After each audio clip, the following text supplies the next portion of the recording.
But I think the development of full artificial intelligence will spell the end of the human race. It's a flying object and we don't know what it is. I would hope somebody is checking it out. I don't know whether rockets or whatever, but incredibly fast, opposite direction. They were too fast to be okay. I'm glad the Pentagon is looking at this, because if it poses a threat, I want them on top of it. Well, the craft generates its own gravitational field. You said there's lights in the sky? The internet has become the command center for criminals and terrorists. 911, what's your emergency? I need help, please, please help! Aliens won't let it happen. You know, that's what we're instructed to say. Roswell, Area 51. Alien kept deep under the ground.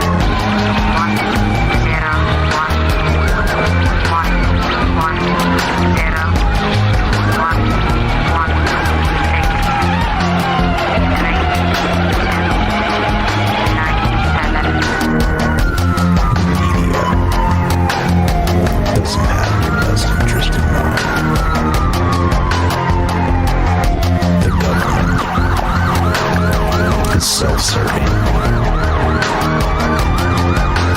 You're here for a reason.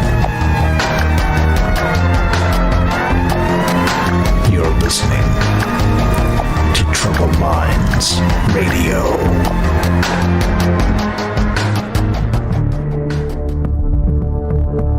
Broadcasting live from a secret bunker just off the extraterrestrial highway. Somewhere in the desert sands outside of Las Vegas. From somewhere in space-time, loosely labeled Generation X on planet Earth.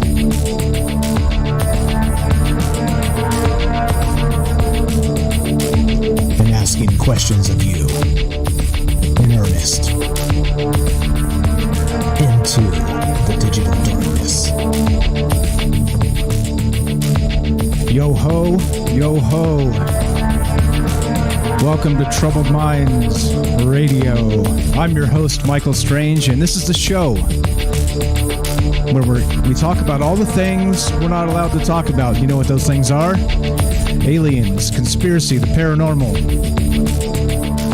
the government, academia, the 24-hour news cycle, propaganda, and the general feeling that we live in the upside down. This show is live. We are broadcasting on the Fringe FM. We are streaming live on YouTube, Facebook, and DLive. We are taking your phone calls tonight. If you want to be part of the show at any point, give us a call at 702-957-1037. That's 702-957-1037. You can find the phone number and the Discord link at troubledminds.org. That's the official website. And everything that needs to be working on the website is working right there on top. You can get the phone number and the Discord right on top. You can't miss it. And we're also embedded in streaming right on the website as well. So if you want to listen there, there's another option for you. Just go straight to the website and we should be live there also. So as you know, we've been paying quite close attention to the news cycles. It's really what we do on this show. And you know, in the true spirit of having a troubled mind, it's you know, I know we have a lot of new people finding us and joining us and enjoying the shows, and I appreciate that a lot. Hello to all the new folks out there, and hello to all the folks that are not new. It's like I said, this is one of those things that makes it go around with everybody. The more people, the merrier. And so with the Troubled Minds spirit, we like to look at the news cycle, meaning that this is not, like I say, I'm not a doom preacher. This is not a situation where we get together and commiserate about the end of the world, right? It has nothing to do with that. Having a troubled mind is basically just being a concerned citizen. It's as simple as that. Paying attention to the news, trying to untangle propaganda from the BS they try and feed us in the news cycles, and just trying to figure out what's really going on in the world. Because as many of you know, and many of you have been listening to the show, you understand that there is a force out there. And whatever you want to call them, some people call them, Satanists, or, they call them the deep state or whatever. You know what I'm saying? Like I say these things kind of tongue in cheek because, they call them the Illuminati, things like this, right? Which is all fine and well. It's kind of based on, in my opinion, a, personal bias for some reason. But we try and avoid all that stuff with labels, with politics, with any of these things. But you can avoid politics for the most part and still watch the news cycles and call out the BS when you see it. And part of that is what this show is all about. And that's why we get together and talk about these things. That's why we've always done it live. It's going on just past 3 years now for Troubled Minds. And so even way back in the day when we never got anybody calling or anybody listening, we always had an open phone line. And so as part of that and the whole propaganda aspect, like I always say, try and give Don Lemon a call in the middle of his show.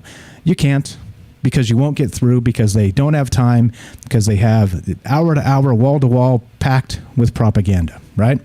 So transparency is one of those important things to me. If you want to be part of the show again, phone number's up, go to troubledminds.org, and that's why we've always done it this way. Again, to include you, I've learned so many things from people calling in and teaching me things, educating each other back and forth, pointing out maybe inconsistencies in an argument I might make. All that stuff is good. It's fine and well. It's what we do, and it's all part of the show here. So again, like I said, it's not my show. This is our show, and I appreciate your input tonight. All right, so as I was watching the news cycles, of course, right, some things always catch my attention.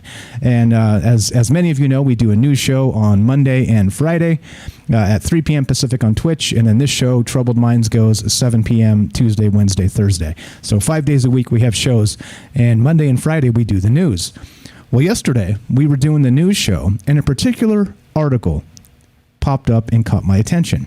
And it is this in particular. This is from New Scientist, newscientist.com. And as always, I will share my links with you so you can see where I got this information from. Because, of course, it's important to me that you guys know where this information comes from, so you see that I'm not making it up. If I'm fooled by propaganda, fine, so be it. But at least you saw where the source came from, right? It's part of being human in this postmodern world, I guess you could call it. Post-truth world, I guess is probably the better way to say that. But okay, so this is from newscientist.com, and the headline is this. And we've kind of kicked this idea around a little bit before, but really never kind of in depth. But this keeps happening. This particular thing keeps happening. Check this out. Headline is this from newscientist.com, and this was just yesterday. Tiny animal revived after 24,000 years entombed in Siberian permafrost. Yep, that's right.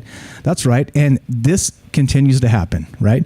We're talking about as the world warms, right? And I'm not going to ascribe that to climate change or any of these other things, right? The political terms they use. I'm going to say that we're coming out of an ice age. How about that? I think that's probably an apt way to put this. But as the permafrost tends to melt in particular areas, in this case, Siberia, we have these, critters, these tiny little things, these animals, right? For lack of a better term, that are reviving. This one, okay, let's read some of this article so you can see exactly what I'm talking about here. A tiny animal called a rotifer, R-O-T-I-F-E-R, rotifer, let's see, the spelling bee right there, has been revived after spending 24,000 years frozen in permafrost. It is the longest a rotifer has been observed to survive in such extreme cold. While simple organisms like bacteria can often survive millennia in permafrost, this is an animal with a nervous system and a brain and everything, says Stas Malovin at the Pushino Scientific Center. I don't think that's how you say that, but we're going to go with it. For Biological Research, RAS, in Russia. It isn't quite a record. Nematode worms have purportedly been revived from permafrost after 30,000 years. All right? But no rotifer has been known to endure for so long. So Malovin and his team drilled into permafrost near the Alizaya River in northeastern Siberia, Russia, in 2015. They found a single rotifer, a worm-like creature less than a quarter of a millimeter long. when the researchers warmed it up and gave it food, it became active. It also reproduced because it is a Deloid, B-D-E-L-L-O-I-D. I think you just say it. Deloid rotifer that can clone itself without the need for a sexual partner. So not only do we have this thing reviving after 24,000 years frozen in the permafrost, once they warmed it up and it started to eat and become active, it then immediately began reproducing asexually, right? And so, of course, this thing in particular, it kind of gives the nod back to. I like to make the connection with Jurassic Park. You remember the chaos theory guy? What was his name? Jeff Goldblum, and he said, "Life finds a way." And this is a perfect example of that.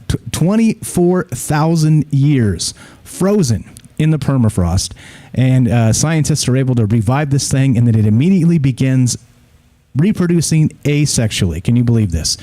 This is pretty nuts. And so, as again, right, we're coming out of the ice age, and some other people want to say all these other things politically about climate change and global warming and the whole deal, right? I'm not going to do that. But what I am going to do is talk about if this continues to happen, and we have these things coming up out of the ice, and they are still alive, right? They're these things are living. Right, 24,000 years frozen, like very much like you would expect. Put somebody in a rocket ship or whatever and send them to another galaxy in some sort of stasis, and then wake them up when they get there. Like, this is something very similar, right? This is crazy. And so as a result, I don't know. So this is an animal, right? Again, it's got a brain, it's got a nervous system. This is not just some tiny microscopic bacteria. This is actually an animal by definition. And so you see what's happening here. If these animals, whatever these things are called, again, what is it? A rotifer, R-O-T-I-F-E-R, rotifer. You like that spelling bee style? These things, if they can come back after 24,000 years frozen, it begs a couple of questions. Number one, if they can do it, all kinds of other bacteria can probably do this as well. Am I right? And if that's the case, how many possibly dangerous pathogens lurk beneath the permafrost as it continues to melt, and continues to melt?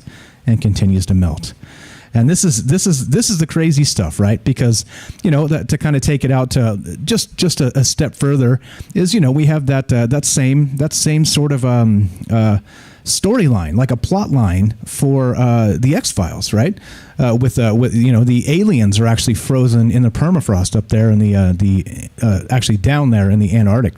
And, if you guys have seen the movie Fight the Future, I'm sure Fox Mulder is out there in the permafrost, actually Antarctica, where it's just frozen.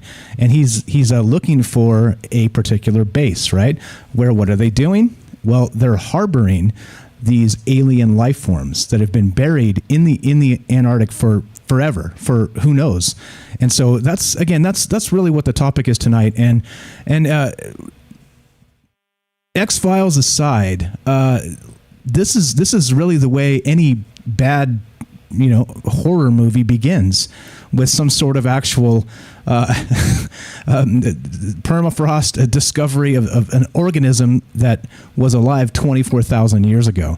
And so as this stuff starts to happen, right, the question tonight is, should we be concerned about this? And not only that, what can we do about this? I think maybe, if you look out there in the cosmos and say, okay, well, some people say that the reason there's no aliens, right? I'm going to just go with that theory for a minute here, so forgive my take on this, my angle. But some people say that the Fermi paradox, right, is that, well, how come we don't see UFOs and aliens zipping all over the place, right? How come they haven't landed on the White House lawn? How come they're not in my backyard right now, right? Well, the Fermi paradox says that space is so huge, and we have this bizarre tendency as advanced civilizations to do ourselves in, right? With, for instance, with us, with like nuclear weapons, right? So if we're there on the brink of maybe something amazing for humanity, somehow, some way, we're going to derail it, right? And, you know, there's a lot of ways. There's a lot of ways we've talked about in the past, and very specifically, kind of in the vein of this right here, is that I was talking about in one of the shows several weeks back about bringing soil back from Mars to Earth, right? And so we talked about, you know, these level 4 labs, these containment centers where they're supposed to be able to keep, you know, like as such an alien pathogen, like a hypothetical alien pathogen from Mars. They're actually able to keep it safe. So if there's something in that could turn deadly and seriously like have a high rate of exposure, right? They should be able to contain these things. Except, well, we have very close in the last instance, right? The last year and a half or whatever this has been now, a perfect example of humans making mistakes in a level 4 lab, right? Whether this thing escaped the Wuhan lab at this point, whether it was engineered there, there's still some questions being asked about that. But you see what I'm saying here.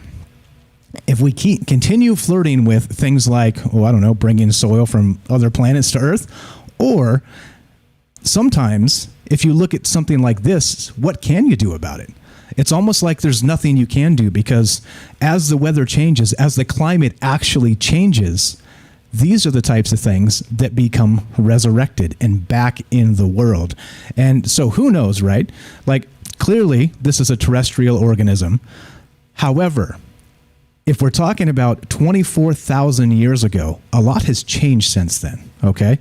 And so if you're saying, well, this thing, you know, may be completely harmless or whatever else, what is next? What's just below the permafrost, below this guy that they found? So that's kind of the point here. Really what we're talking about, is it not an alien thing, right? Because it hasn't existed in the modern world. And so I think very much we're dealing with what you might consider, even though it's terrestrial in origin, I think you might be able to consider that this, because it's so far removed in time from where we are now, that it may as well be an alien pathogen. You see what I'm saying? So anyway, that's the story tonight. That's the question. Again, this animal revived after 24,000 years, entombed in Siberian permafrost, and of course, this is the interesting part. They found a single rotifer, a worm-like creature less than 1/4 of a millimeter long. When the researchers warmed it up and gave it food, it became active. All right, and then it also reproduced, because it is a deloid rotifer that can clone itself without the need for a sexual partner. Now, think about that. Think about that. We're talking about basically alien creatures here. They're saying that this particular rotifer is probably brand new to science. Again, because we're traveling back in time here, 24,000 years ago, and this thing just wakes up. And so, like I said, yeah. Yeah. If you guys have comments on this, as always, we're doing this live to include you if you want to be part of the show. Phone number tonight is 702-957-1037. That's 702-957-1037. And so those are some of the questions, right? Do you have any ideas if we can do anything about this, period? Literally be able to do anything about this at all. I think that's probably the one thing that kind of sticks in my craw a little bit about this whole thing, is that we may not be able to do a damn thing about this. But I'm not, again, I'm probably wrong most of the time. So I'm putting the question to you. Do you think there's any way, let's say that there's dangerous pathogens frozen in the permafrost from, I don't know, let's say 1 million years ago. Let's say 10 million years ago. And what happens when the melt becomes so much that these things start reviving and entering a modern world from basically back in time? And like I said, I think the only way to equate this would be to an alien pathogen of sorts, because it hasn't existed in the modern world. And that just means that, well, It may as well be from Mars, right? It may as well be from Mars. So that's what we're talking about tonight. And do you really think there's anything we can do about this? And I think that's probably why as being part of the Troubled Minds community here, and the way this goes is, I think, remember, I'm not a doom preacher. I'm not saying the end is nigh. There's nothing we can do. I'm saying, does anybody have any ideas out there about how we could possibly contain something like this? As the permafrost melts and we end up doing whatever it is we're doing here, talking about dangerous things that maybe people aren't giving enough attention to. So that's what's on deck tonight. That's the question, and several questions, and we're taking your phone calls. 702-957-1037 if you want to be part of the show. Join the Discord at troubledminds.org, and we'll put you on, and we've got a phone call now. So let's go to Daryl in New York. Daryl, you are on Troubled Minds with Mike. How are you, my friend? How you doing, Mike? I'm doing great. Thank you for the call tonight. What is on your mind? Well, it's funny. This reminds me of a show that I saw about raining blood in Sri Lanka. Do you remember this? I do, actually. One of those unsolved mystery shows. I do. Yeah, this almost sounds identical because it was they found this organism in a meteorite that hit the area, and a few days after the meteorite hit, it started to rain red, like red blood. And it turned out it was whatever was in this meteor got caught up in the atmosphere, and that's what caused the rain to turn red. So when they looked at what was involved in this, it was a one-cell organism that self-replicated, and it had no known DNA. Like, it didn't have DNA like human or Earth-type DNA as we know it. It was its own life form that has nothing to do with whatever we had on our planet. And in to err on the side of caution, they called up like the CDC, in the United States to say, look, what if this thing is contagious, or what if we don't have any kind of protection against something like this, like an alien virus? Would you like to help us investigate this?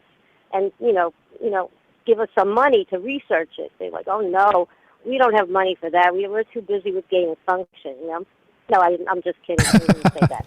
But, right. Well, that's what they were doing, probably. I mean, if we're being real. But, yeah. They might as well and stuff. Yeah, exactly. Anyway, so they weren't interested because it didn't land on our side of the globe. They didn't have any interest at all, and pretty much blew them off, But yeah. I think they sound almost similar, that this is something that, God forbid, self-replicates. It doesn't even need a mate, so you can't cut off its its mating format to stop it from rebreeding. And what if it gets out of hand and, creates like a famine or a locust or a plague, a biblical type of plague? We'd have no protection over this. Exactly.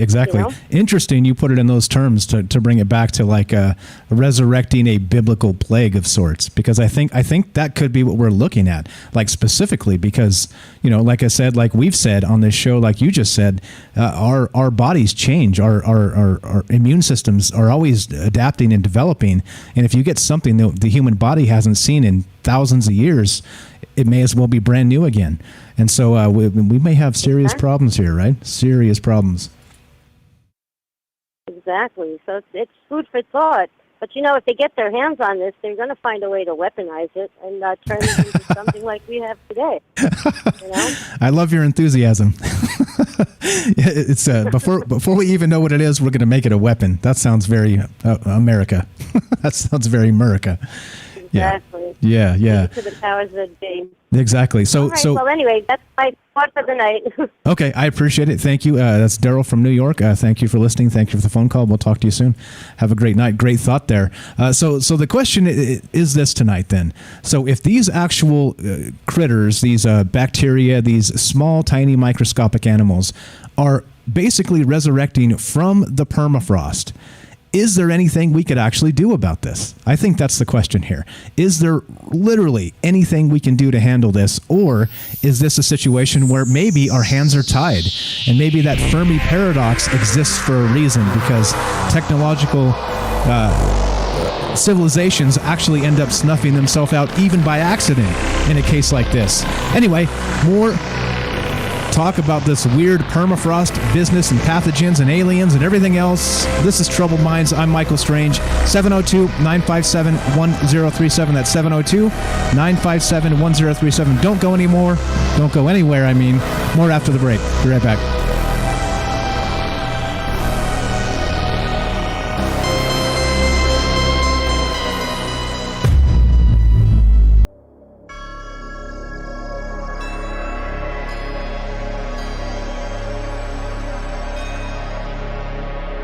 Welcome back to Troubled Minds. I'm your host, Michael Strange.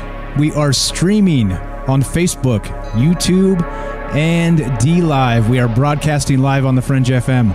Tonight, we are talking about this bizarre thing that just went down.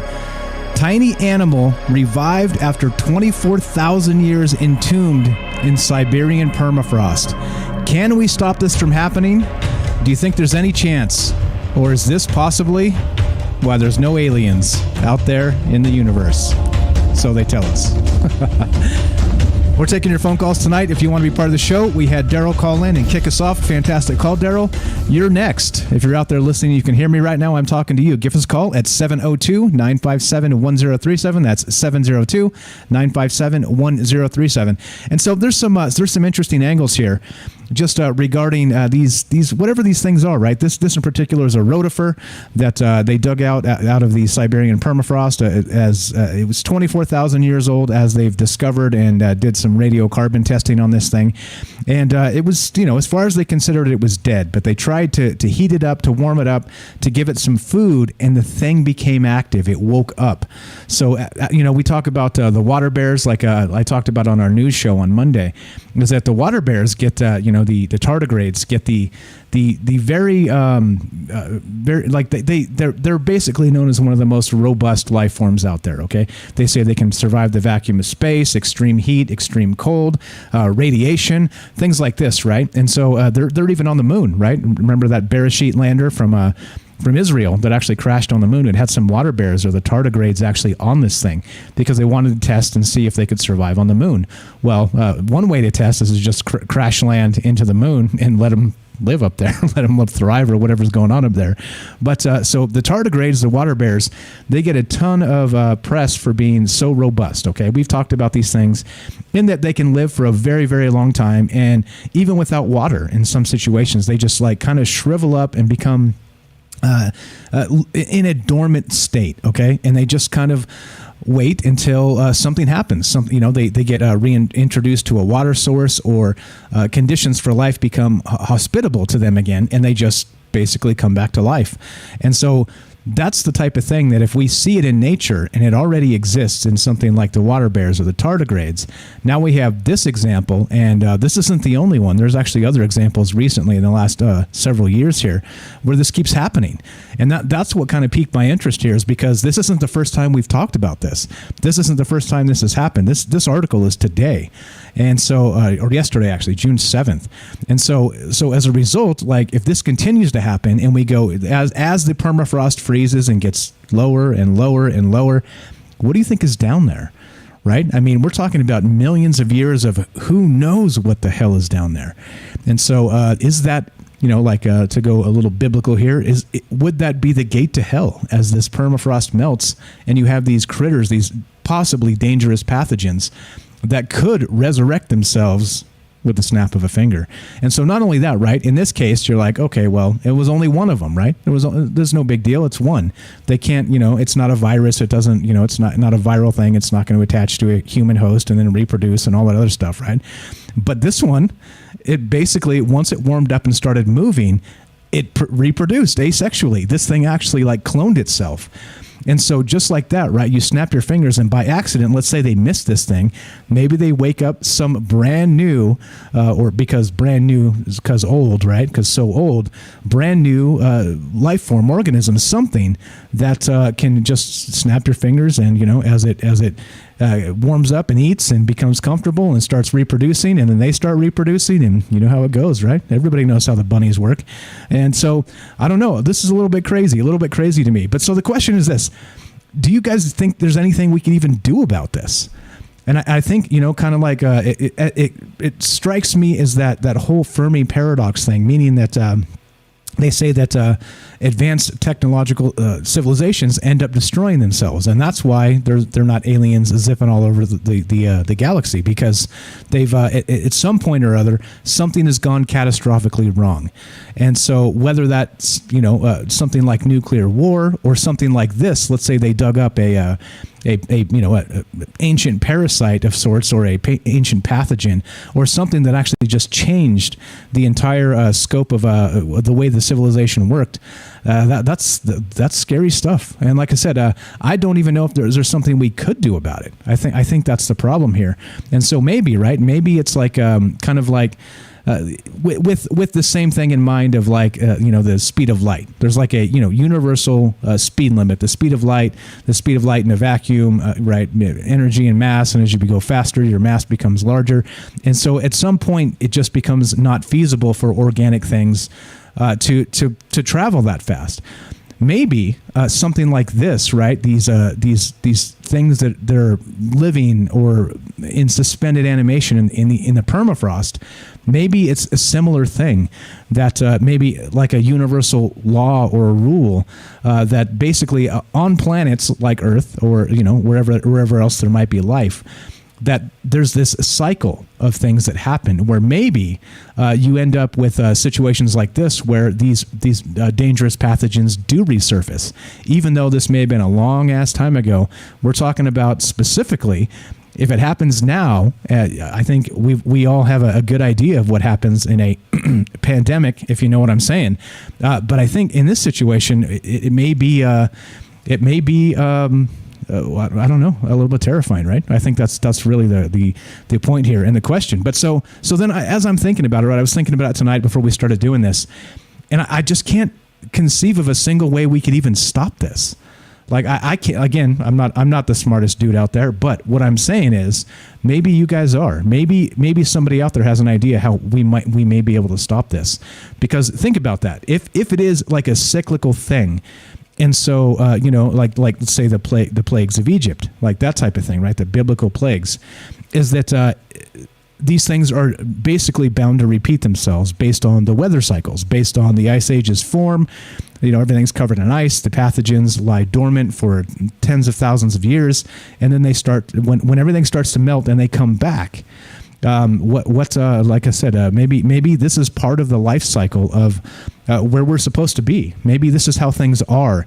And, as we talk about with, just human civilization currently, is that if one tiny thing happens, we are screwed. Like, we are seriously screwed. And I say tiny things, but like something like maybe a Carrington event, right? Like a sunspot, like a coronal mass ejection is what they're called.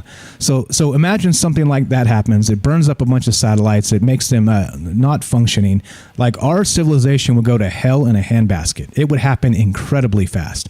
And so people, right, everybody out there in many of the first world places, first world countries in the world are dependent on GPS, on these GPS satellites, right? Dependent on everything, like on the banks working on.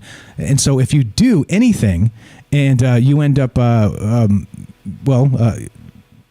derailing civilization with just a tiny thing, and millions of people dead, or maybe more than that, tens or hundreds of millions of people, this is the type of thing that would basically be maybe like I'm suggesting, that sort of speed limit to civilization, right?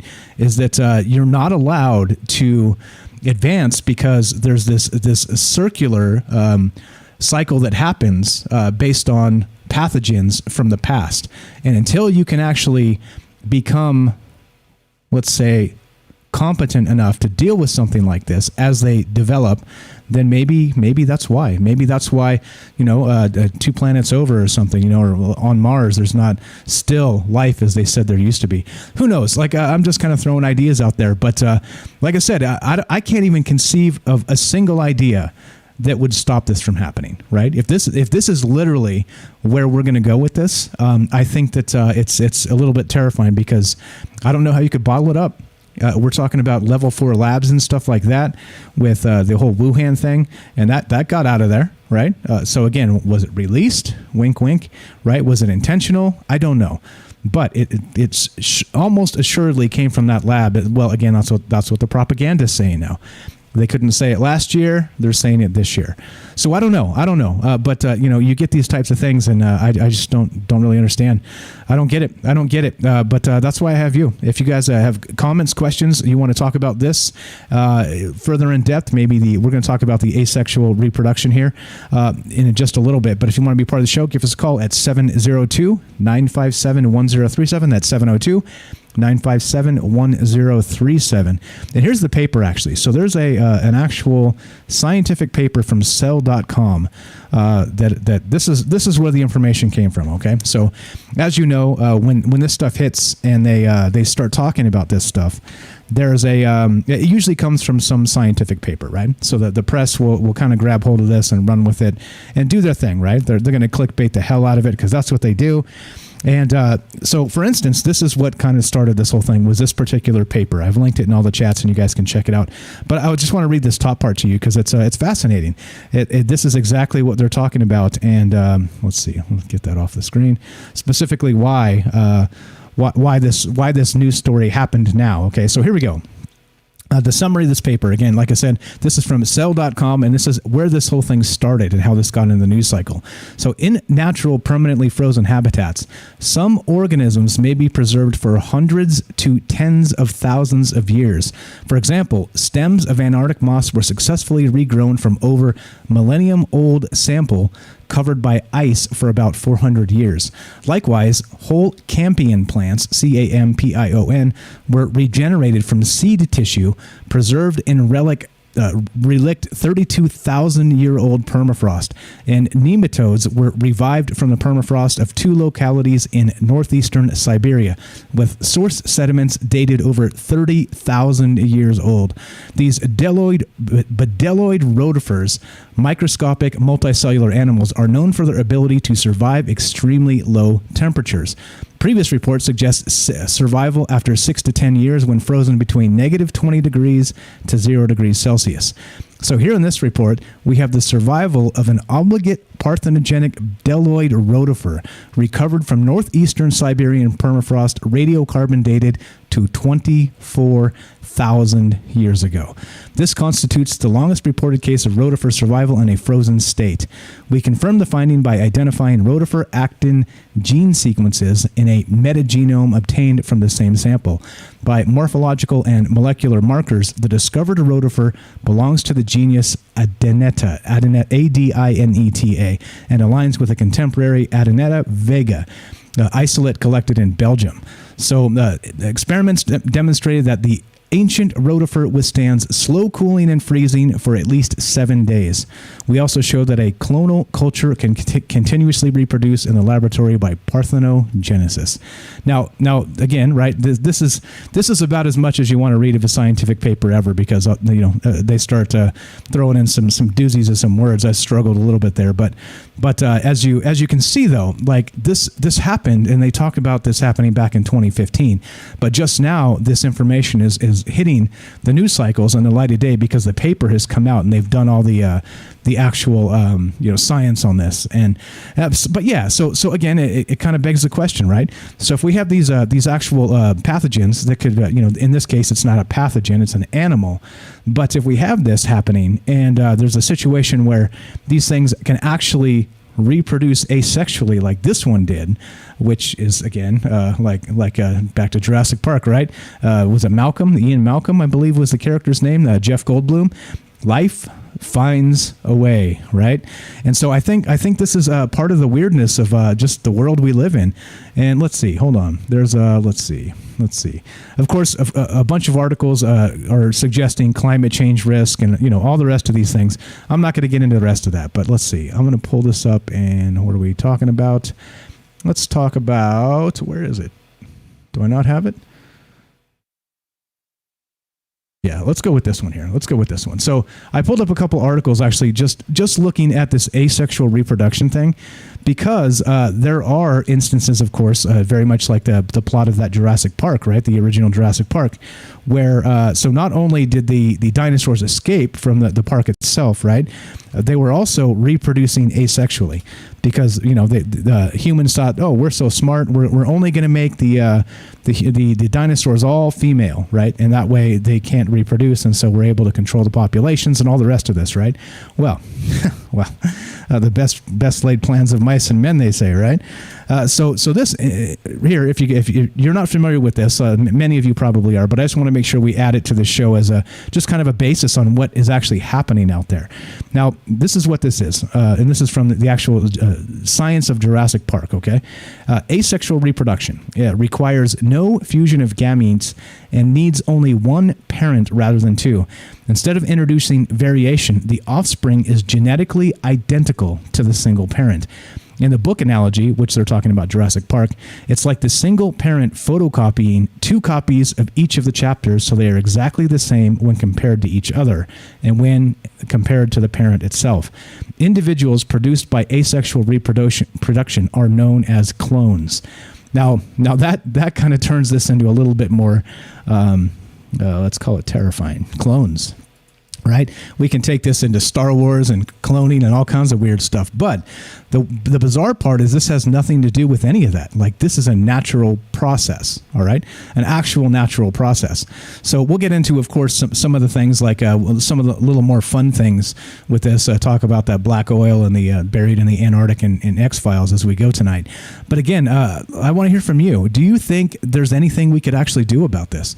And as I'm suggesting here, do you think that maybe this is sort of a planetary speed limit to civilization, to progress, to actual technological advancement, that there's this maybe cyclical process that happens where these pathogens or entities or animals or whatever you want to call them from the distant past end up being resurrected in the modern world.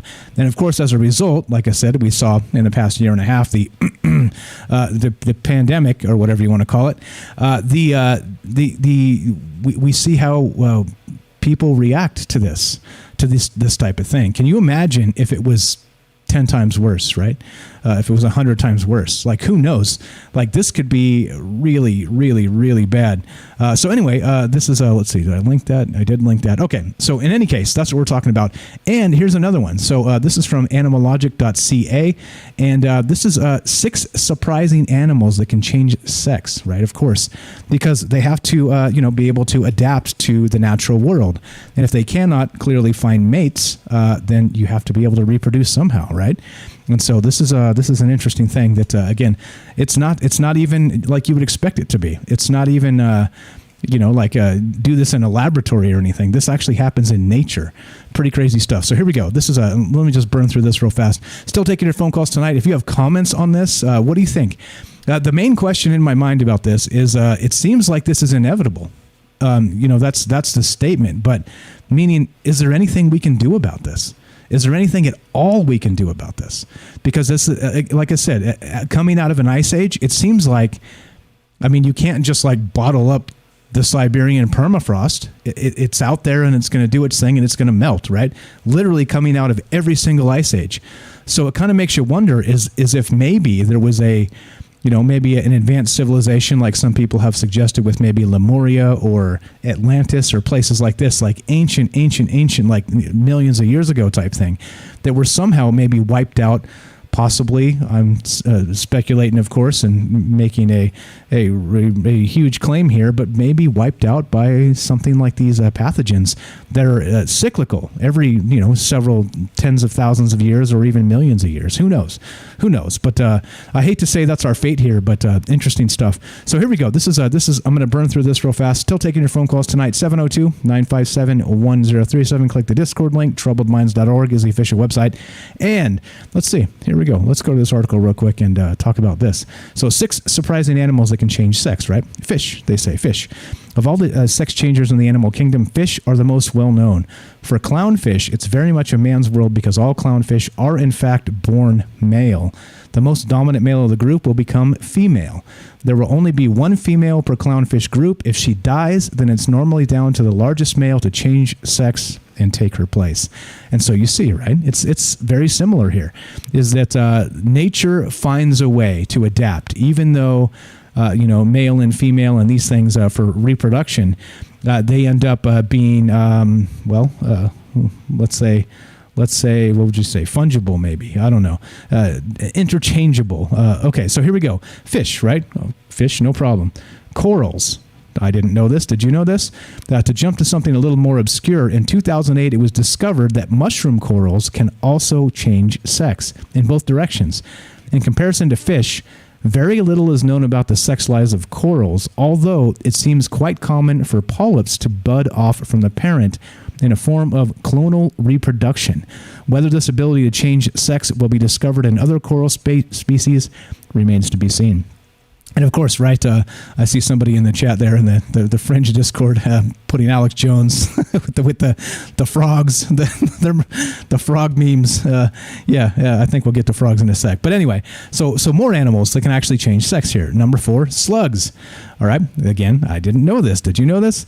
I knew about the frogs, right? And I think that's part of the basis of the Jurassic Park, the book, right, by Michael Crichton, and the movie that they replaced some of the DNA for the dinosaurs with frog DNA.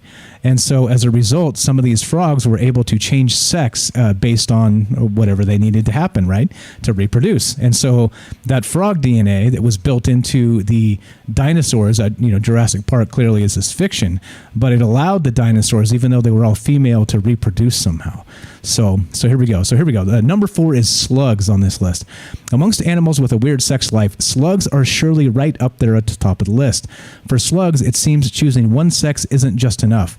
Slugs are hermaphrodites, having both female and male reproductive organs, which they use to mate simultaneously. Unfortunately, things get even weirder with a group called the banana slugs. These slimy critters engage in apophallation, which is the scientific term for biting off the partner's penis. Yep, I said it. Apophallation, which is the scientific term, it bears repeating, for biting off the partner's penis. Some scientists have hypothesized that preventing the partner mating as a male again might be a selective advantage. Other than that, it's just weird. It's just weird. Here we go, frogs. Back to the Alex Jones frog meme. We'll get to this, actually. We'll finish this up in a sec as we go. So tonight we're talking about this article, right? This came out, again, New Scientist reported this yesterday. This tiny animal revived after 24,000 years entombed in Siberian permafrost. And so my question tonight is not just this in particular, because it continues to happen, but is there anything you think we could do as a human species to stop these things from occurring? Because I think it's only a matter of time. As Fauci and these guys have said that they fully expect pandemics to happen. It's just part of being in the world. But my speculation at this point is, do you think that this is sort of a limiting factor to technological civilizations, and it's sort of a cyclical thing that stops us from reaching a certain point? That's the question tonight. That's what we're talking about.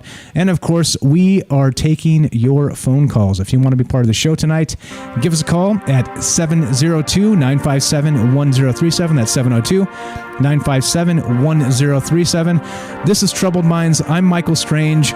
More of this conversation after the break.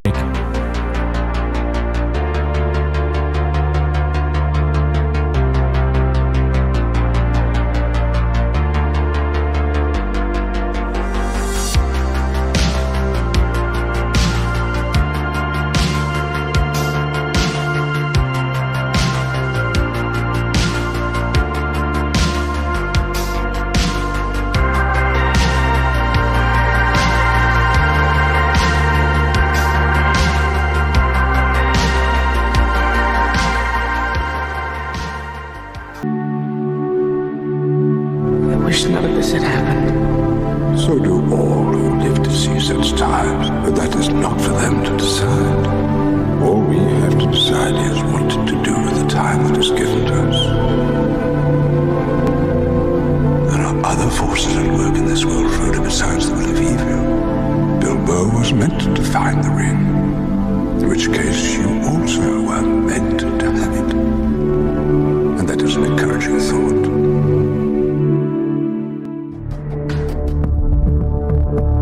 Broadcasting live from a secret bunker just off the extraterrestrial highway. Somewhere in the desert sands outside of Las Vegas. From somewhere in space-time, loosely labeled Generation X on planet Earth.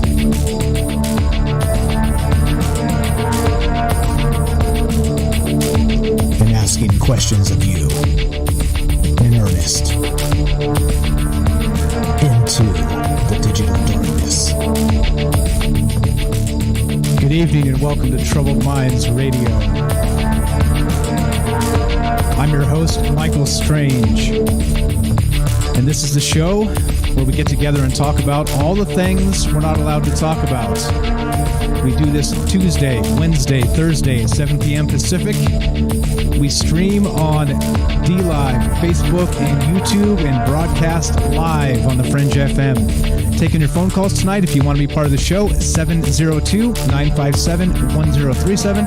That's 702-957-1037. You can find the phone number and the Discord link at troubledminds.org. That's the official website.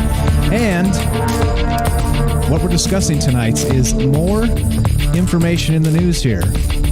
An article by New Scientist says a tiny animal was revived after 24,000 years, entombed in the Siberian permafrost.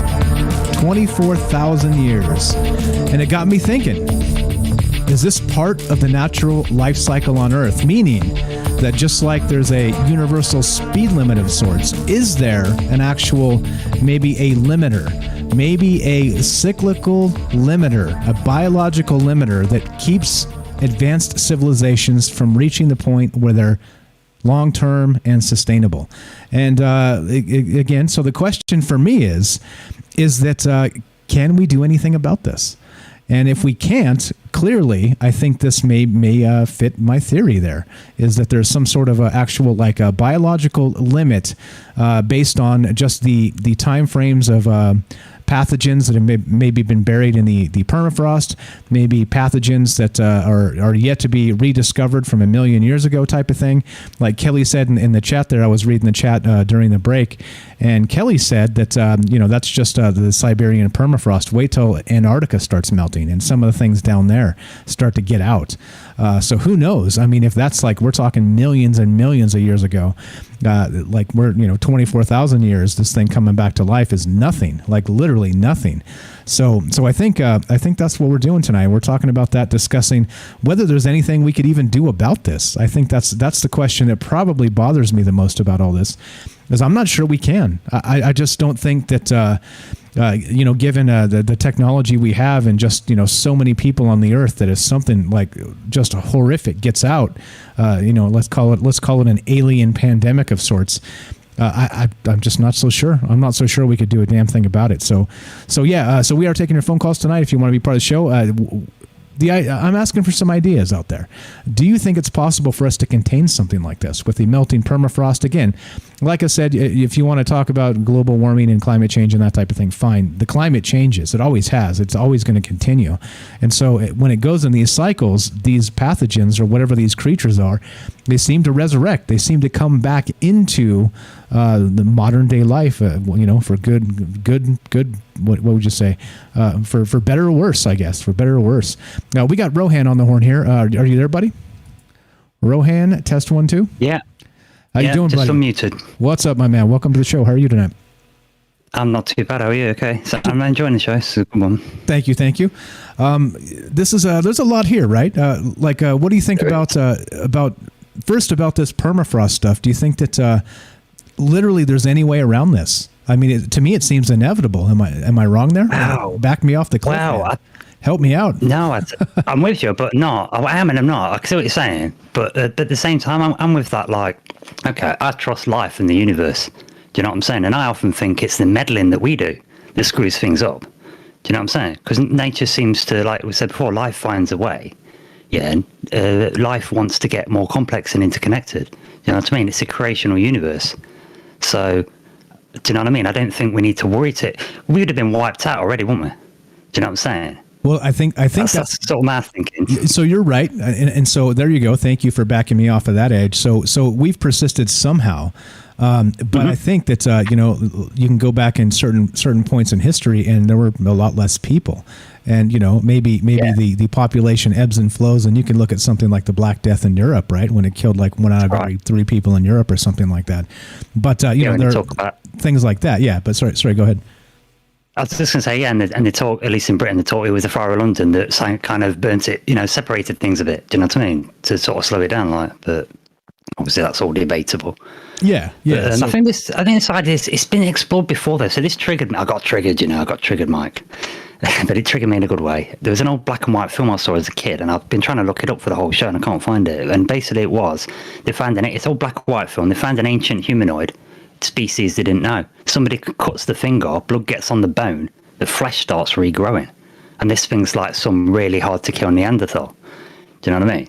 Yeah. So on them roads, and I'm thinking, hang on, we had that. Didn't you have that? Let's reanimate them old soldiers, and then we got talk of these giants in Afghanistan that seem to be able to regenerate, whatever.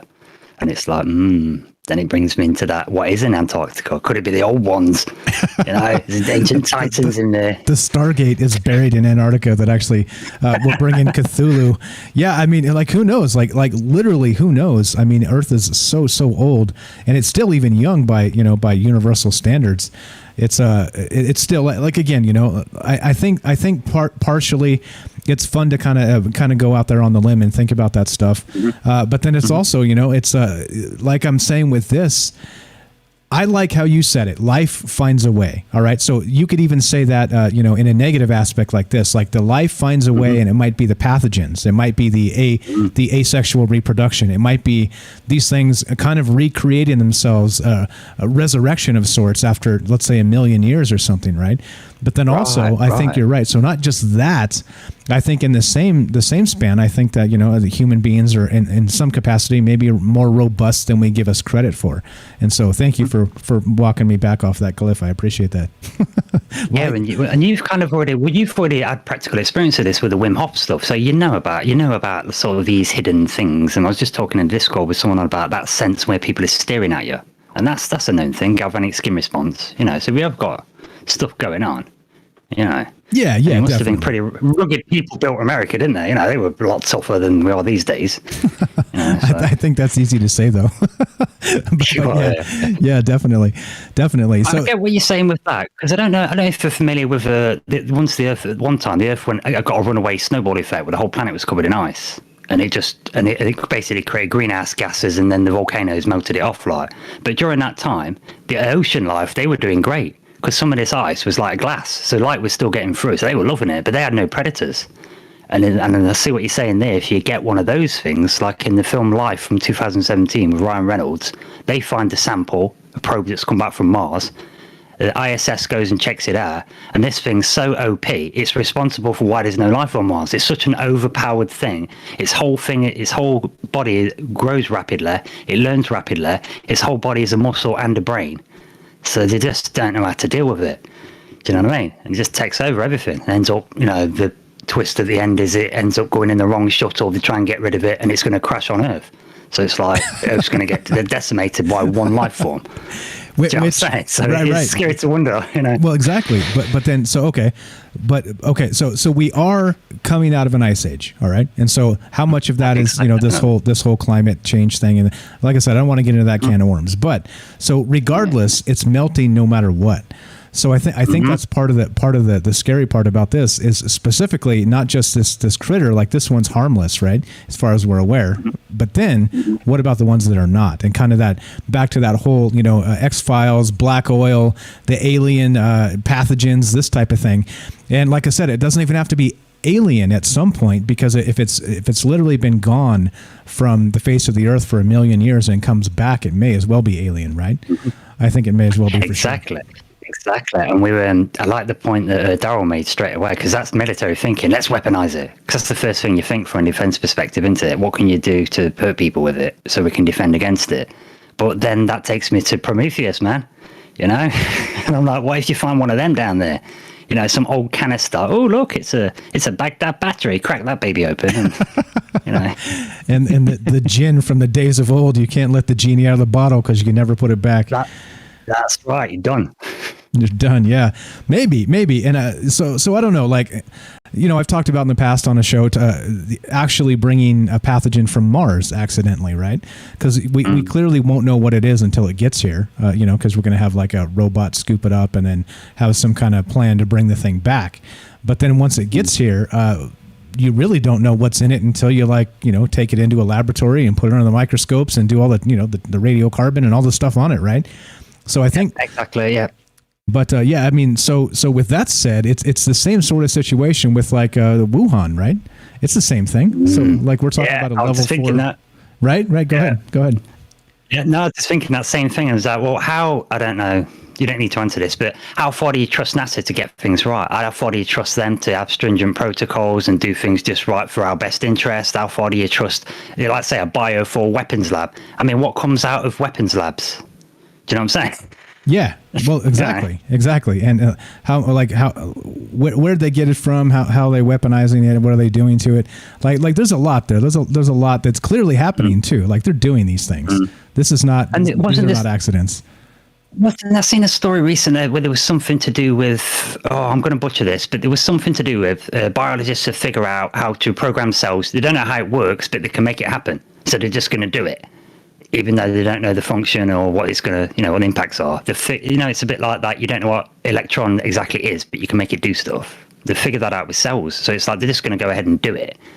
Don't know how it works. And I think it's like kind of thinking in science that kind of gets me a bit worried. It's not the virus that scares me, it's idiots that scare me. Well, like the old A bomb, the atom bomb, it could create a cascade, it could burn the atmosphere, it might create a chain reaction and turn the Earth into a black hole. Screw it, press it, Right. Yeah. Well, exactly. Like the CERN and that whole thing. Like, and I think didn't China just create their own artificial sun or something like this too? I mean, there's a whole bunch of like. Well, I think we're running down a dream, and it's a bad dream. It's a nightmare. It's not good. It's not good. But who knows, right? This is how science is done, and so you don't know, right? You don't know when things explode until you make them explode. So. Maybe that's a good thing. That's it. I mean, there was a theory with the old Atlantis stuff, and there is a tiny bit of evidence for it. There's a big dip under the ocean, as if like as an asteroid hit it, big one. But I've seen where the remote viewers tried to remote view Atlantis back in the day, and they said, what happened to it was they blew it up, but accidentally. But I don't know, it's remote viewing into it, but it's Foresight Institute. They're pretty good, and they said basically they tried to tried to drill to the Earth's core to use it as like a thermogenerator. Do you know what I mean? And they just kind of popped a part of it, just kind of cracked it like a little balloon, popped it a bit, and then that's it. That's the end of them. It's a wrap. It's a wrap. Yeah. It's a wrap. And that's but that's what we're dealing with here. It's so I don't know. Like so, what do you think about the theory that we are cyclical, and maybe this is a way for nature to maybe keep itself from becoming technologically superior, right? Maybe it's like a speed limit of biological proportions that happens on like a million-year scale or something like that. What do you think about that theory? Right, that's a good idea. It kind of reminds me of Thanos. We've got to balance the Earth or kill half the people just to keep it level, like sort of thing. But then I think I had a good think about that when you said that, and then I thought, well, same again back to the life creates. What does life do? What does this creational universe do? It's constantly looking for more interconnection, constantly looking to evolve, constantly looking to get more and more dense. And I know it gets a bit into philosophy and religion and stuff, but if you're going to make a creational universe, surely you want it to do as good as it can. So if there's a limiter, I'm not saying there's not, but if there's some kind of limiter in place, I would propose that that's artificial, that someone's put that there. That's not a natural mechanism, because the natural mechanism is symbiosis, keep evolving, right? So if there's some kind of limiter there, then that's been put there, which which then is a whole new can of worms, isn't it? With another can of worms inside. Then we're talking about the Matrix. Then we're talking about a world that isn't a world at all, right? Yeah, or aliens that have left something because they've been manipulating us and don't want us to get too advanced, and it's But like I say, thing is though, I don't know if people think about this too often, but I do. We live on a thin crust, on supposedly on a lava ball that's always shifting. We're on an unstable planet around a stable star, so I don't know. Well, exactly. And I think Kelly said this to longtime caller of the show. Actually, the very first caller on the show, I'm pretty sure. He always says that we're traveling at 30,000 miles an hour on a rock in the middle of space or something like that. Like there's absolutely no reason for us to be afraid. And I agree. I'm not, again, like I said, I'm not a fear monger here. I'm just trying to maybe think of a way. Like maybe there's a proactive way here that this can be stopped, right? If it seems to be inevitable in my mind, clearly somebody out there, like you just came on and you backed me off a cliff, right? So life finds a way through the permafrost, but also possibly humans find a way because we're life too. So maybe. Exactly. So maybe. We've got a lot of power. I mean, there's a reason we're like sort of the apex predator on the planet. We're not strong compared to other apes and stuff. Well, we're not apes, really. That's why they're different. But we've got that intelligence, haven't we? We've got something else going on.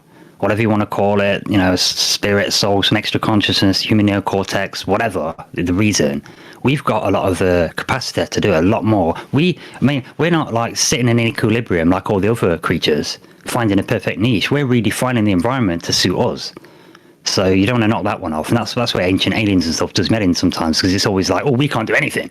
It's got to be aliens. And it's like, no, we've done a lot of cool stuff, We've done that for a long time. And I think we've been here way longer than like 200,000 years. You know what I'm saying?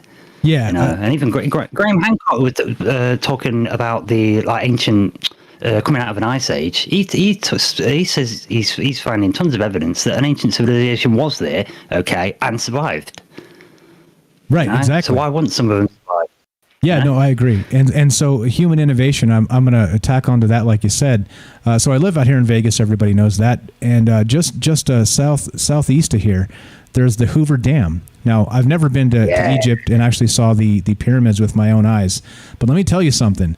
If you go down to the Hoover Dam and you stand on that concrete monstrosity, people built that thing. That's like 10 great pyramids, Granted, they had, modern equipment, but this was done in the 30s or something. I mean, it's unbelievable the things people can do. So yeah, I'm with you. Thank you for putting my head back in the right place here, because like I said, sometimes you sit here and you talk to yourself and you just keep convincing yourself that the end is nigh. It's all right, Mark. I talk to myself all the time and I still have arguments, Who wins? Nobody. That sounds about right. That totally sounds about right. Okay, so I appreciate you calling, man. Anything else while we got you on here tonight? I'm not trying to run you off, but we can keep on talking about whatever you want to talk about. That's cool, man. I just wanted to get them points in quick before I forgot. Or they just sent me mad. Yeah, exactly. No sweat. I appreciate it, man. This is Rohan, guys, from the Fringe chat here. You can find him on the Fringe FM Discord. Go to fringe.fm/chat, and Rohan's in there. He's also in the Troubled Minds Discord as well. Very active, and I appreciate the phone call. Appreciate all your great input and all your help, man. He does a lot for the show, sharing links for everybody on the Fringe, not just the show. So thank you for that. I appreciate it, my friend. We'll talk to you soon. Yeah, anyways, man. And I'm from the UK. From the UK. Oh, that's right. We got a caller from the UK. That's right. Somebody in the chat said, no chance we're getting a caller from the UK. And we just did. Look at that. Hell freezes over. Thanks, bro. That's Rohan from the UK. Appreciate it, my man. All right. So tonight we're talking about exactly like we have been, right? This animal revived after 24,000 years entombed in the Siberian permafrost. So let's just revisit real quick. So not only did they dug this thing up. Okay, let me just read this again. A tiny animal called a rotifer had been revived after spending 24,000 years frozen in permafrost. It is the longest a rotifer has been observed to survive in such extreme cold. While simple organisms like bacteria can often survive millennia in permafrost, Quote, "This is an animal with a nervous system and brain and everything," says Dr. Malovin at the Pushino Scientific Center for Biological Research in Russia. It isn't quite a record, though. Nematode worms have reportedly been revived from permafrost after 30,000 years, but no rotifer has been known to endure for so long. So that's not just the only weird part. There's another weird part to this. Check this out. So not only after 24,000 years did they pull the actual rotifer out of the permafrost and it became revived, they warmed it up, they gave it some food, and it started moving. It started doing its thing. But look what happened after that. So Malovin and his team drilled into permafrost near the let's say this right, Elysia River in northeast Siberia, Russia in 2015. They found a single rotifer, a worm-like creature less than 1/4 of a millimeter long. When the researchers warmed it up and gave it food, it became active. It also reproduced because it is a belloid rotifer that can clone itself without the need for a sexual partner. So not only did this thing wake up after 24,000 years of being frozen, basically, then it started to actually become. It started like cloning itself. It started reproducing. So after 24,000 years, like I said, life kind of finds a way, and then this thing just began cloning itself. So interesting that these things are happening out there in the world we live in. And like I said, I appreciate that call, Rohan, kind of backing me off the cliff here. Sometimes you talk to yourself, right? And like you have a hard time convincing yourself that the anything good can come of this. But life does find a way, and it's not just these pathogens or these little animals that live in the permafrost up there as they become resurrected. It's also humans. Humans persist. Humans find a way. And yeah. So, okay, let's see. What else do we got? A little skimming the chat here, seeing if we got anything else. Okay, so that's the deal, right? So we were actually talking about at the top of the hour some of the actual other critters in the world that can do asexual reproduction. So let's just burn down to the bottom of this real fast. We were on frogs. Of course, we had the Alex Jones meme in the Fringe Discord there with the Alex Jones beating his chest and saying the frogs are turning gay, which, whatever you think. But frogs, of course, so we'll say frogs. And a spontaneous sex change has also been observed in the common reed frog from West Africa. And, of course, part of the plot for Jurassic Park and how that whole thing shook out in the book there. Number 2 on this list is snakes. Some snakes, some female snakes, such as the yellow-bellied water snake, kept alone in captivity, have unexpectedly given birth to litters of baby snakes. Known as Parthenogenesis, it is a type of asexual reproduction and might have evolved as a last resort strategy when no males can be found. And talk about not actually having or life finding a way. I think that's the craziest part, right? Is things like that. And number 1 on the list, butterflies, birds, and lobsters. So very occasionally, animals can be born as both male and female. But these unusual cases aren't hermaphrodites. They are literally half of each sex. This is perhaps most striking in butterflies, where each wing would be a different color. Known as glandromorphs, it is most likely occurs as a mistake in very early cell division. Let's say this right. Gaiandromorphs have subsequently been found in a handful of other animals, including birds and lobsters. And so there you go. Interesting stuff here. And as we said, life finds a way. Nature finds a way and does its thing. So as we're doing this, we're still taking your phone calls. This is Troubled Minds. I'm Michael Strange. 702-957-1037. That's 702-957-1037. And the question is this: if something happens and a actual pathogen is revived from the permafrost, do you think it's inevitable for something awful to eventually happen here? That's the question tonight. Kind of kicking the can down the road and asking these questions, and that's what we do. More Troubled Minds after the break. Don't go anywhere.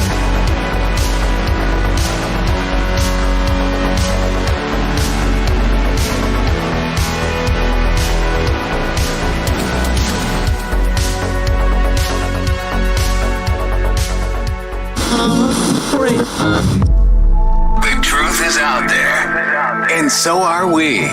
KTLK, Digital Broadcasting, The Fringe FM.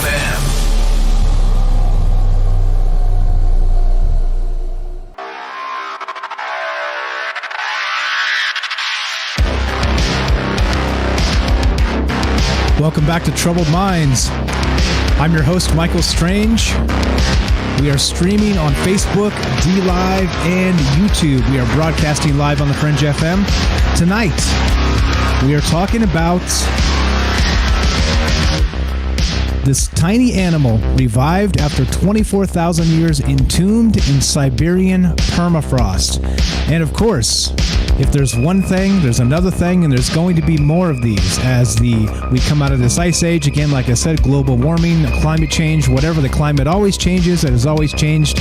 So is this, the question I pose, do you think this is some sort of biological limiter that kind of keeps maybe technological progress at bay? Kind of like I said, I was equating this to maybe the speed of light in the vacuum, right? To where it's a universal speed limit for particular reasons. But I think that this could be maybe a similar sort of thing to kind of stop not just faster than light travel or breaking the laws of physics, but maybe it's kind of built into the cyclical systems of the Earth to actually stop us from becoming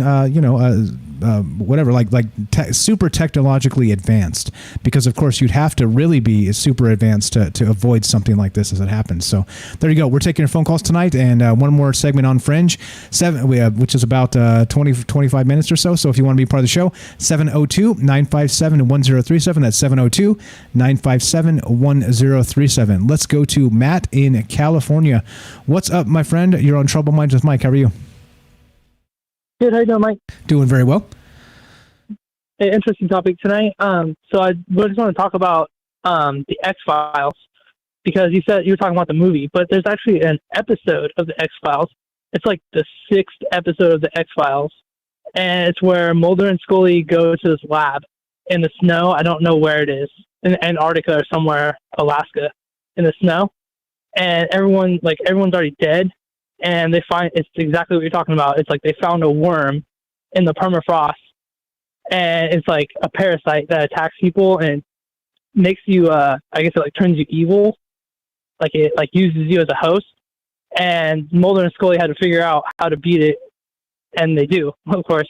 But that's the X-Files episode. Nice. So if you've never seen that, I want to go back and look at it. Yeah, was that season 1? Do you recall? I'm not 100%. Yeah, I believe it was like right in the beginning of. It was one of the first episodes of the X-Files. Okay. Because some of those, I love the X-Files, but some of those shows actually like scared me. Like it was actually like a scary episode, because it could really happen. I don't know about being like a parasite or anything, but it's what you're talking about. How they found something in the snow and the ice that was, it got melted and it was alive, came back alive. Yeah, anything like this, if we always jump to the bad conclusions, but we're not prepared if it is something that is harmful. Yeah, well, I think that's obviously clear just based on the past year, right? I mean, it's something, I don't want to downplay people dying, but talking of pandemics, they could be much, much worse. Like I said, look at the Black Death in Europe.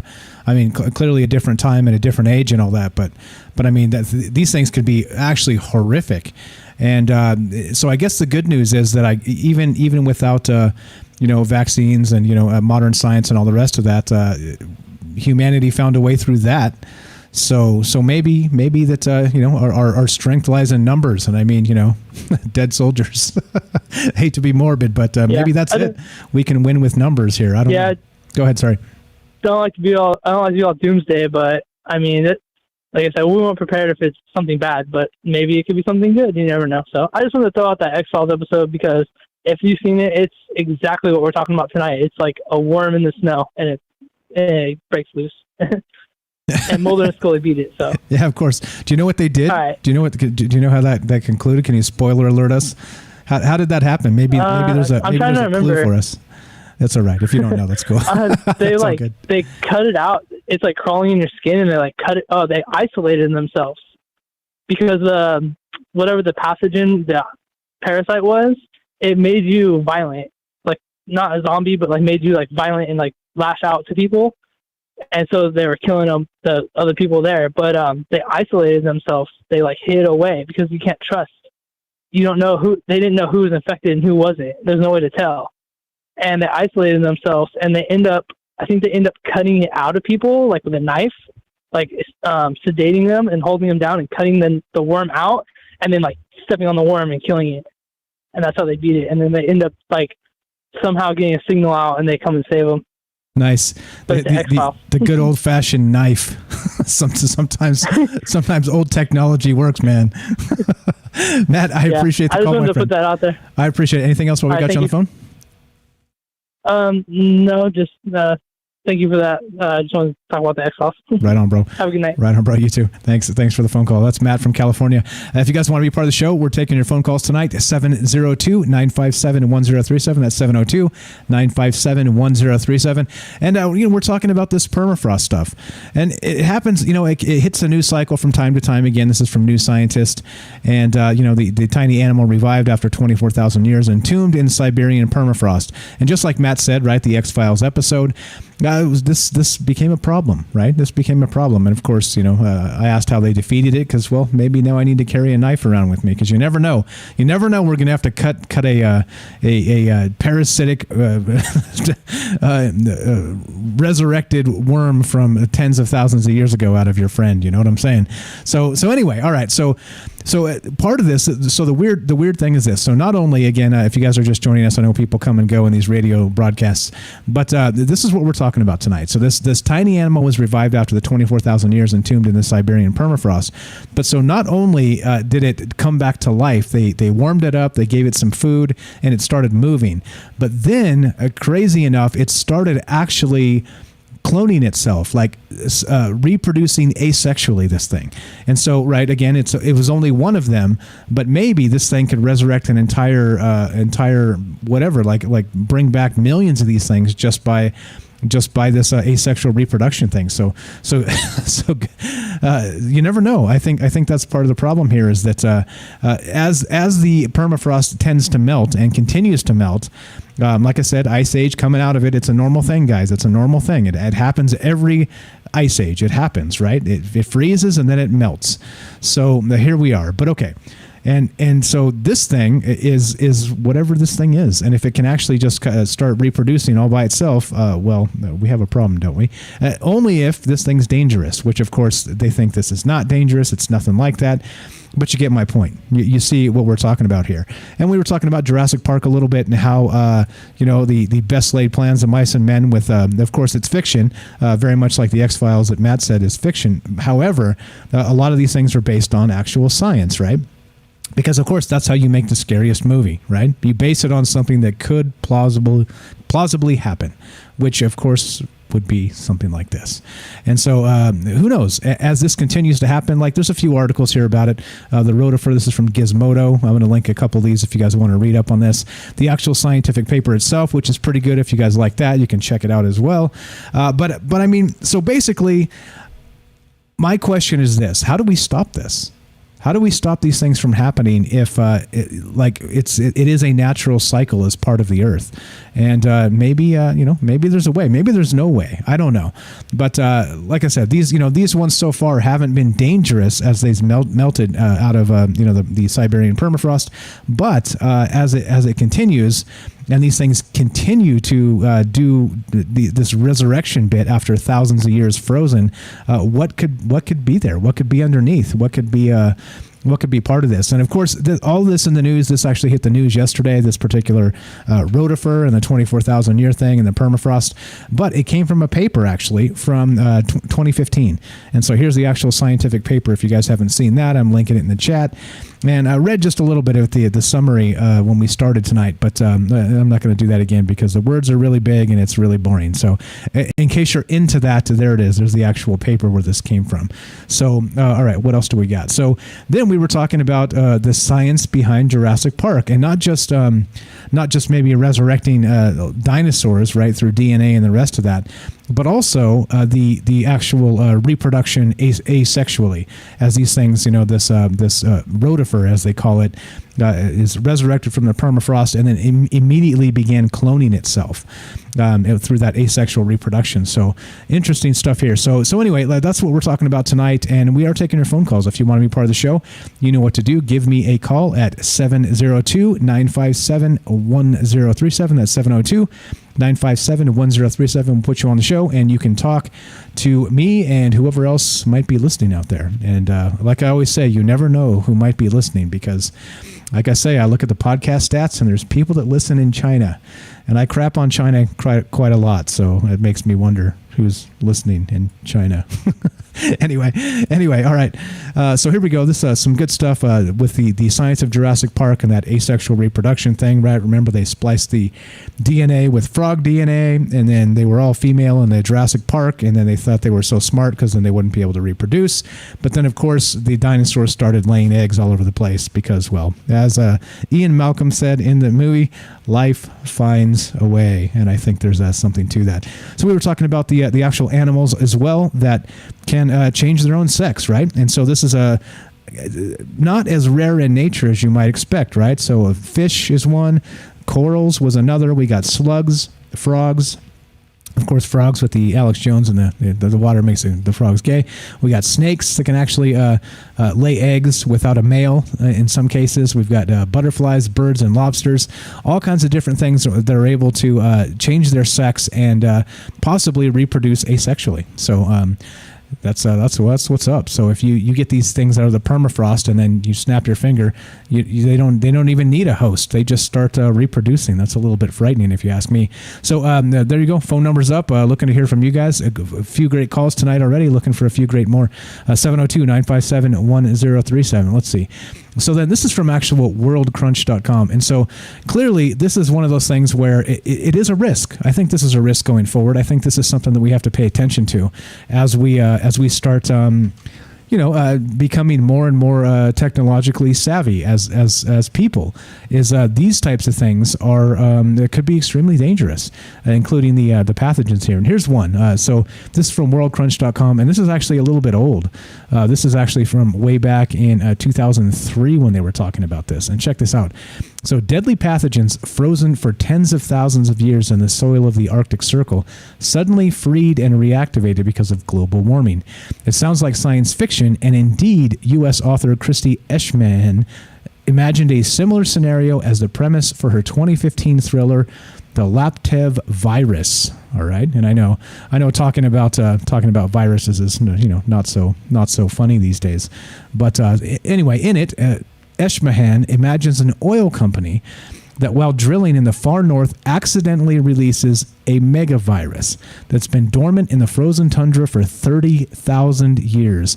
Death and mayhem ensue. The Laptev virus is just a story, of course, and yet, as much as we'd like to think otherwise, especially in the current context with the COVID-19 pandemic still running wild, maybe it wasn't from 2003. Oh, yeah. Wow, I can't read. It's from October of 2020. How about that? The possibility may not be so far-fetched.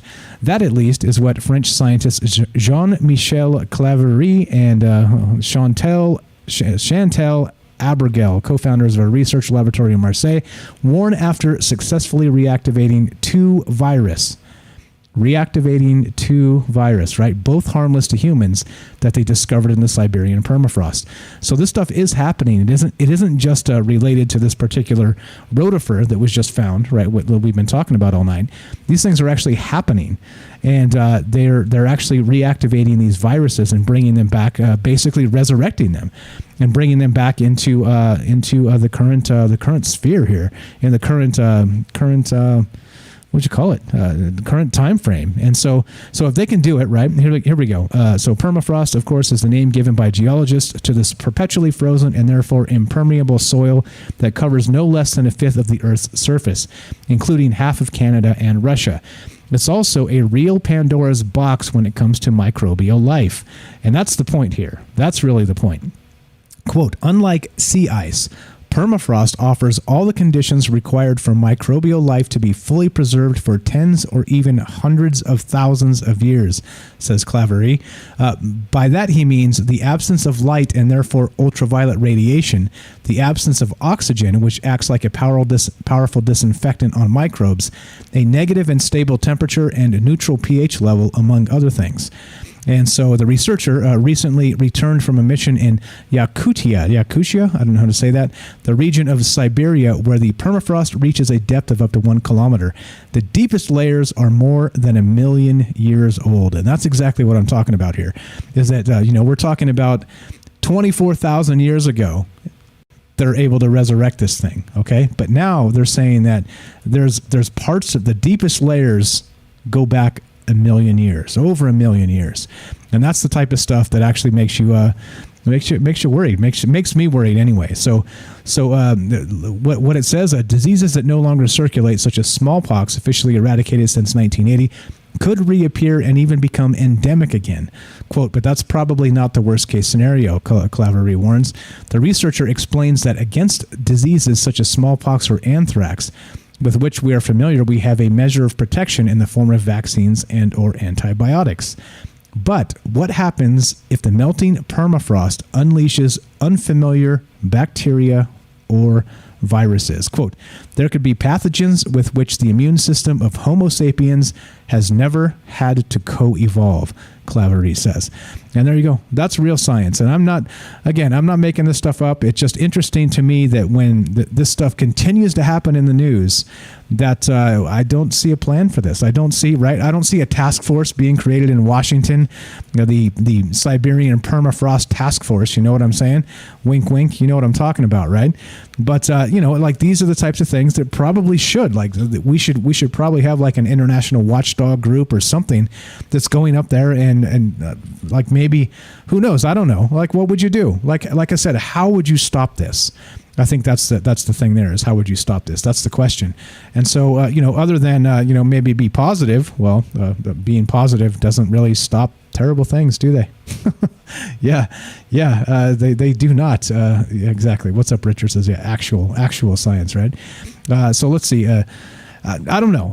Like when it comes down to this, I think that, throw the hypothesis out that maybe this is that universal limiter, on planets that, from time to time, that the cycle resets and these pathogens kind of that we haven't had to coexist, like they said in the article here, they do come back. And when they do, humankind has a very, very horrible time with it. So I don't know. Go back to, like I said, Lemuria, Atlantis, places like this, ancient civilizations that they say existed, but nobody really knows where they went, where they vanished to. I wonder if there's some sort of maybe correlation here between this cyclical permafrost melting and the rest of this stuff coming and going. So anyway, I've got a few minutes left. If you guys want to be part of the show, taking your phone calls, 702-957-1037. That's 702-957-1037. You can go to troubledminds.org. That's the official website. Click the Discord link. And Shamanic says this. Yeah, this biolab folk wet themselves when they find eradicated organisms. Make me wonder why bring them back, they say, for preparedness. I say to make tons of money on weapon sales. And right? I think that's part of the problem is we have this, humankind tries to weaponize everything. And instead, what did Kelly say earlier? That's why it's called a weapons lab. Weapons lab. So anyway, as we kind of wind this down, that's what we're talking about tonight. And again, does it fit? Right? We're talking about Jurassic Park and the X-Files and things like this. Fiction, clearly, right? Fiction, no problem, of course. Nobody's sweating fiction. Except, right, in the cases of something like, 1984. That was fiction, wasn't it? I mean, it was fiction, right? What about Brave New World? Things like this. Like, at one time they were fiction, right? Jurassic Park, fiction. But at some point, we're going to have the actual technology to make these things happen or not make them happen, if you understand what I'm saying. So I don't know. Like that's part of what we do at Troubled Minds here. Like I said, this is not it may seem like it sometimes, but it is not a doom and gloom, and it is not what we're trying to do here. It's trying to look ahead, trying to get ahead of these things, trying to be aware of what's happening in the world around us as concerned citizens. I mean, I think we should probably give a damn about this stuff, don't you? I think that, like I said, there's no task force in Washington watching the Siberian permafrost, right? But you see all the dumb stuff they have task forces for now anyway. You see what I'm saying? So I don't know.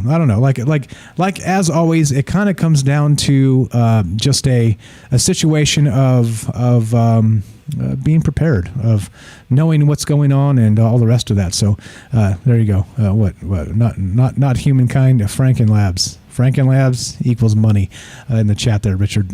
What's up, buddy? All right, so we got a phone call. Let's take this and let's finish this discussion up. What's up, Paul? Paul from New Hampshire. You're on Troubled Minds with Mike. How are you, my friend?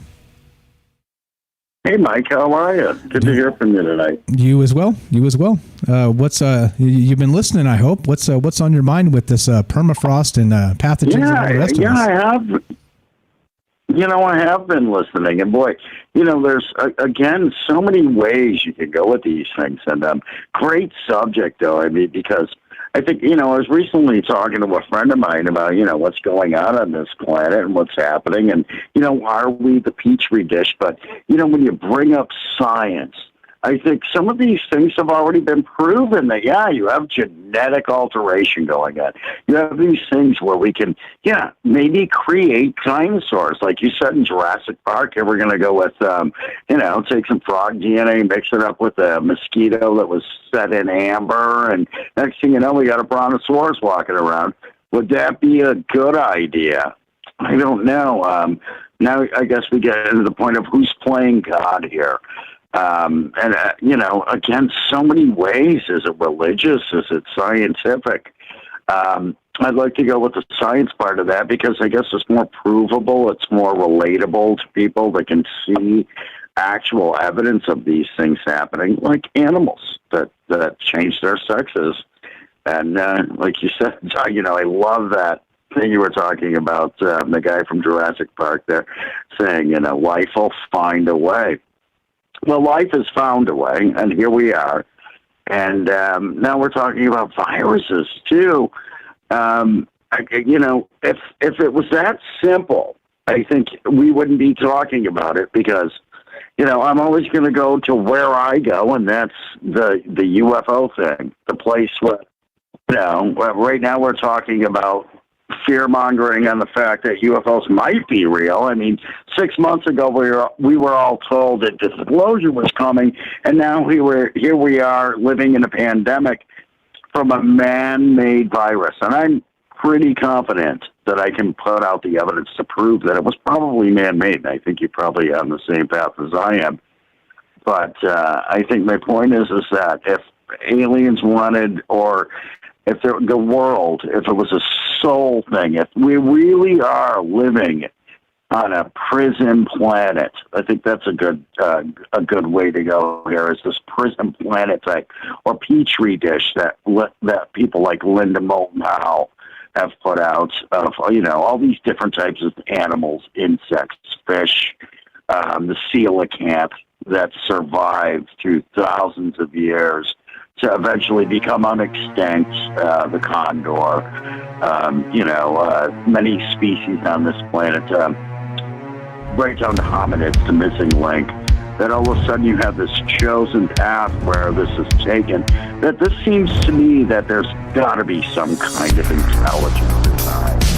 And, is it God? Is it aliens? I don't know, but there has to be somebody pulling the strings here. I don't think it's just a natural phenomenon that we're going through right now. And these things are kind of been taught by us by these movies you're bringing up.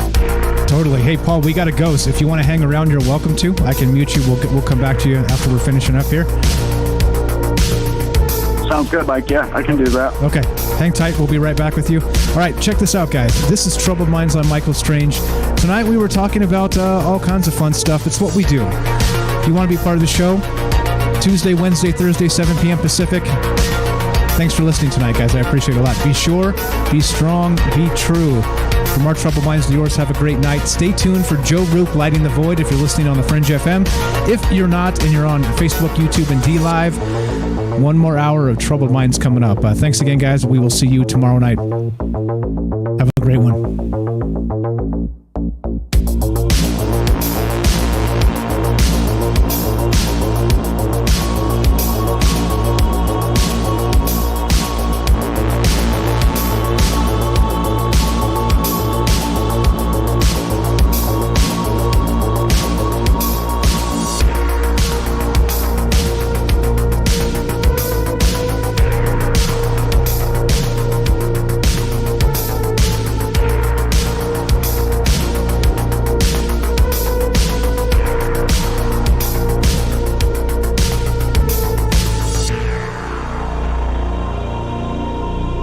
All right, so you guys know the drill. We are now off the Fringe, so we got another hour coming up, and we got time for you. So if you guys have takes on this, and you know it's your show too. So basically, whatever you want to talk about is on the table here. We can kind of this is where we can range a little bit further with the discussion and the topics. And so we got Paul on the phone. We'll get back to him in just a couple minutes here, and we're looking to talk to you as well. The phone number is right there: 702-957-1037. That's 702-957-1037, and we will be right back. 2-minute break. And we got Paul on the phone. We're going to go back to him and talking about this weird stuff, the Jurassic Park, the Life Finds a Way, the Siberian permafrost, and all the rest of this stuff. So let's do that. Wait, that's not good. 30 plus 35 semitones. That's not good. All right, that's my soundboard. Hold on one sec. Play some music. We'll be right back. 2-minute break. Go do your thing. Grab some popcorn, top off your drink, put the kids in bed. More conversation coming up in just 2 minutes. Be right back.